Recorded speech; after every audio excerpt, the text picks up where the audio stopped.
What did you think last night when you saw the Greek Freak go up to contest Clint Capella? Well, good morning, Dan. First of all,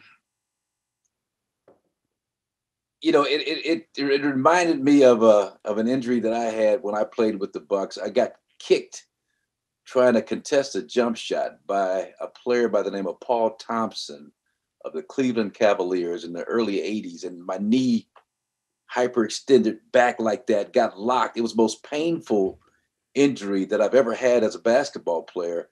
But I went to the locker room. Jeff Snedeker, our great trainer in Milwaukee at the time, worked on it a bit. And I actually returned in the second half. And Don Nelson told me he thought I was going to be out for the year based on the reaction that I had.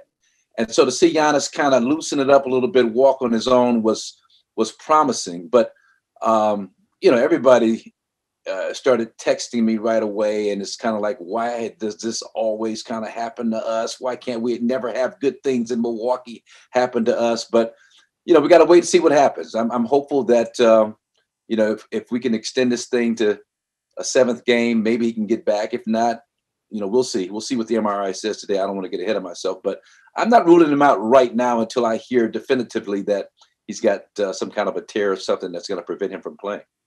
And it might come down to the supporting cast for the Bucks against the supporting cast for the Atlanta Hawks. And if that's the case, who has the advantage?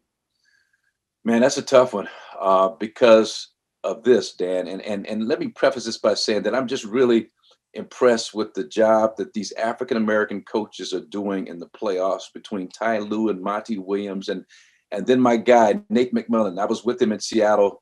You may recall with George Karl and the Sonics in the mid 90s.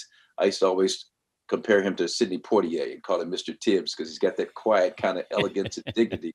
But they call me Mr. Tibbs. But yeah. But Nate, this whole thing but connected like a fist, and the calming influence I think is a big key for them. But more tangibly, Bogdanovich, the knee, speaking of knees, the knee is looking better. He looked really good, really mobile, especially his activity on defense. Herter, Kayvon, or whatever they're calling him, has been a real revelation. I've always liked it, but now he's kind of taking that step to the next level. And you go along with the other guys who are playing exceptional basketball for them.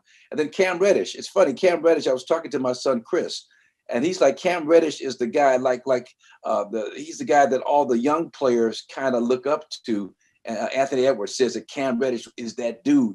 I didn't know that. I know Cam Reddish had that kind of reputation kind of coming up in the AAU ranks.